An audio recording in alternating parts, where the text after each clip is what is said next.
BJPಯ ಮುಖಂಡರಾದಂಥ ಐನೆಟ್ ವಿಜಯ್ ಅವರು ಇವತ್ತು ಈಗ ಒಂದು ಅರ್ಧ ಗಂಟೆ ಹಿಂದೆ ಅವರು ಅಂಗಡಿಯಿಂದ ಸಂದರ್ಭದಲ್ಲಿ ಕೆಲವು ಕಿಡಿಗೇಡಿಗಳು ಒಂದು 50 ರಿಂದ 80 ಜನ ಕಿಡಿಗೇಡಿಗಳು ಅವರ ಅಂಗಡಿಗೆ ನುಗ್ಗಿ ಏಕಾಏಕಿ ಅವ್ರ ಮೇಲೆ ಹಲ್ಲೆ ಮಾಡಿದ್ದಾರೆ.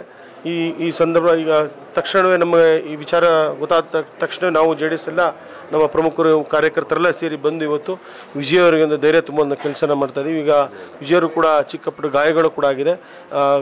ವರಿಷ್ಠಾಧಿಕಾರಿಗಳು ಪೊಲೀಸ್ ವರಿಷ್ಠಾಧಿಕಾರಿ ಕೂಡ ಅವ್ರಿಗೆ ನಾವು ತನಿಖೆಯನ್ನು ಮಾಡಿ ಕೂಡಲೇ ಯಾರು ತಪ್ಪಿದ್ದಾರೆ ಅವ್ರಿಗೆ ಕೂಡಲೇ ಬಂಧಿಸಿ ಅವ್ರನ್ನ ಸೂಕ್ತ ಕ್ರಮ ಕೈಗೊಳ್ಳಬೇಕು ಅಂತ ತಮ್ಮ ಮೂಲಕ ಮನವಿಯನ್ನು ಮಾಡ್ತಾ ಇದ್ದೀವಿ.